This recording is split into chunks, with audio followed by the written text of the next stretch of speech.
E aí, gente, aqui quem fala é o DRTCG.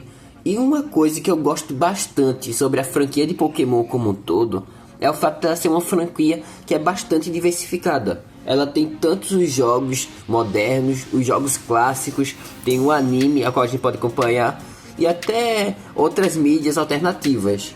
E eu gosto de como a franquia ela vai mudando o estilo, não sempre fica presa em uma coisa só. E cada mídia dessas é um universo diferente. Por isso eu queria poder mostrar para vocês uma das minhas mídias favoritas de Pokémon, que é justamente os mangás de Pokémon Adventure. Bem, como eu tinha dito, vamos estar mostrando aqui os mangás de Pokémon Adventure. Eu chamo essa franquia de Pokémon Adventure porque esse é o nome dado lá pelo Japão. Eu gosto de classificar assim justamente porque existem diversos universos no mangá, mas por enquanto esse modelo aqui, ó, que no Japão é conhecido como Pokémon Adventures, é o meu favorito. E ele é um modelo clássico. Eu acho que vale muito a pena para quem é fã de Pokémon poder seguir esses mangás, poder ler as histórias. E eu finalmente, depois de muito tempo, consegui completar aqui a coleção dos três, com a primeira edição, a segunda edição e a terceira. Foi vários anos até conseguir encontrar cada uma das três e finalmente completei pelo menos o trio clássico. E então hoje vamos estar dando 5 motivos para você estarem lendo esse mangá, justamente porque é uma coisa única que a gente pode fazer. Primeiramente, deixa eu mostrar aqui o mangá para vocês. Essa daqui é a primeira edição de Pokémon Red, Green e Blue. E o que eu acho legal é que todos esses mangás são inspirados nos jogos, tanto que cada edição dessas leva o nome dos jogos, que foi o primeiro, o Red, o Green e o Blue. E legal também o padrão de cores desse mangá, porque ele serve para referenciar também os jogos em cada uma dessas edições. Aqui vocês conseguem ver a capa dele, e aqui a história ela não acompanha o Ash ou algum outro personagem que venha do anime. Ele acompanha exatamente o Red, que é o primeiro treinador Pokémon, o treinador lendário que a gente enfrenta no Monte Silver. Isso aqui é muito legal porque conta a história dele e toda a sua jornada. Aqui nós temos a edição, que todas elas têm sempre uma imagenzinha do treinador e a numeração. E aqui atrás sempre tem alguma arte especial de algum personagem. Aqui é com o Red e seu time inicial. Bem, deixa eu mostrar aqui também as outras edições, ó. Temos aqui a versão Green, aqui conta com o time do Blue, eu acho que é Blue o nome dele, que é quase como se fosse o Gary ou o rival do Pokémon Red. E também nós temos a terceira personagem, que é aqui na edição 3, que acompanha o time da Green, que ela é uma personagem que é exclusiva aqui das histórias, não tem nos jogos. Acho que nos jogos da primeira geração nem tinha como escolher personagem feminino. Mas mesmo assim, acho interessante como eles trazem esses personagens. Mas bem, vamos agora estar falando um pouquinho desse mangá e principalmente os motivos que você pode estar lendo esse negócio. Primeiro motivos, que isso daqui, gente, é uma história completamente diferente de tudo que você já viu. Pois a história do mangá, ela não segue nem a linha dos jogos e nem a linha do anime. Portanto, isso aqui é uma história única e que vai se estendendo para diversos outros mangás. Por exemplo, a linha de Pokémon Red, Green, Blue vai se estendendo até o final de Platinum, eu acredito. Porque depois de Black White já acontecem outros eventos, eu acredito que seja outro universo. Mas essa aqui é uma história longa e que vai se estendendo por vários outros mangás. Outra coisa bastante interessante também é o estilo de arte. Perceba que o estilo de arte ele é bastante parecido com as primeiras artes dos Pokémons, ó. A gente consegue ver aqui os Pokémons sendo como criaturas gigantes e de certa forma até lembra os primeiros sprites do jogo de Pokémon, ó. Ele geralmente sempre faz algum tipo de referência ao primeiro jogo. Por exemplo, nessa parte onde mostra o mesmo sprite que tinha no jogo clássico. Isso aqui é uma referência muito legal e que esse mangá ele está cheio de referências ao primeiro jogo, tanto em questão de acontecimentos, personagens e até na história.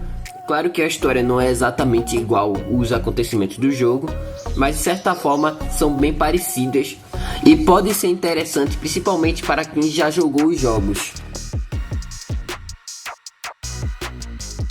O terceiro motivo pelo qual eu acho muito legal aqui esse mangá é justamente pelo estilo das batalhas. Diferente no anime, que era mais um estilo de competição, aqui no mangá as batalhas têm um tom um pouco mais sombrio e de fato mostra como Pokémons podem ser perigosos. E de fato, não só o seu Pokémon está em perigo, tanto quanto também o próprio treinador está em perigo também. Então, além de você treinar o Pokémon, você também tem que estar pronto para conseguir lidar com as próprias batalhas, podendo até ser que você acabe se machucando no processo.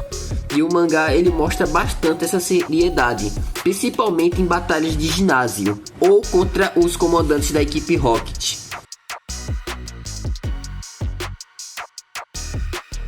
Outra coisa que eu gosto bastante aqui nesse mangá é justamente como as batalhas são muito criativas.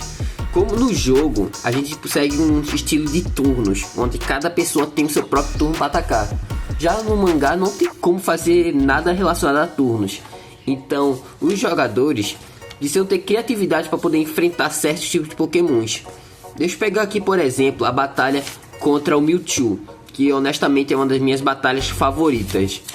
Aqui, o Mewtwo ele usa duas técnicas para conseguir lidar com os Pokémons do oponente.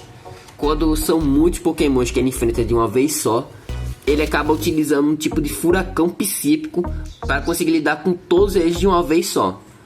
Já em outro momento aqui, quando o Red coloca o Poliwag para enfrentar o Mewtwo, como é só um único oponente, ele acaba criando apenas uma única colher para bater fisicamente no Pokémon dele. Então a gente já percebe uma grande diferença daqui para os jogos. E não são só movimentos que eles executam. De fato, você tem que pensar em formas na questão de movimento, como os ataques vão interagir com o oponente. E de fato isso aqui é bastante interessante, porque as batalhas, cada batalha acaba se tornando bastante única. Então, meio que você não vai ver batalhas iguais aqui nesse mangá. E isso aqui é outro detalhe que eu gosto bastante.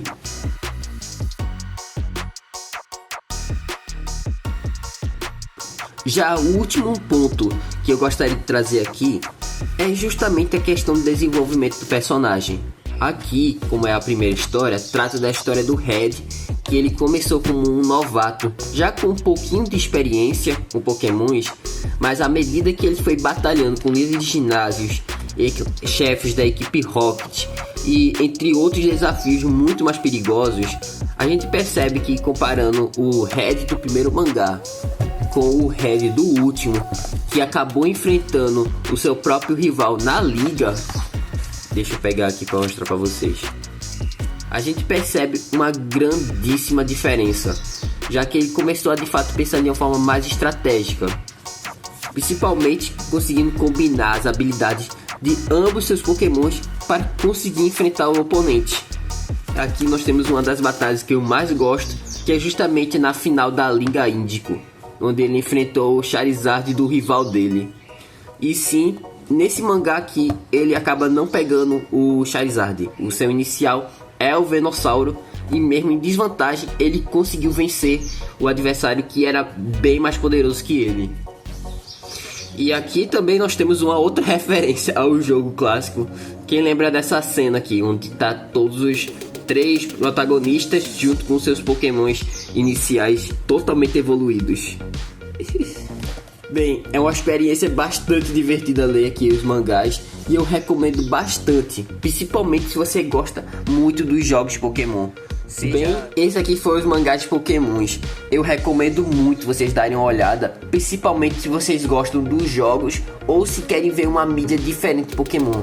Muitas vezes a gente pensa que Pokémon é um negócio infantil e que só serve só para criancinhas pequenas, mas não, tem bastante coisa legal para ser explorada dessa franquia, e esses mangás eu diria que é perfeito para um público que é mais ou menos da minha idade, que é entre 19 e 20 anos e por aí vai. Então, se vocês gostaram e ficaram com vontade de conhecer esses mangás, recomendo vocês darem uma olhada pela OLX, Mercado Livre ou até nas livrarias de sua cidade. Talvez tenham para vender por lá e talvez isso seja uma ótima oportunidade para você conhecer essa franquia de uma maneira um pouco mais aprofundada. Bem, eu sou o DRTCG e a gente se vê no próximo vídeo, gente. Tchau!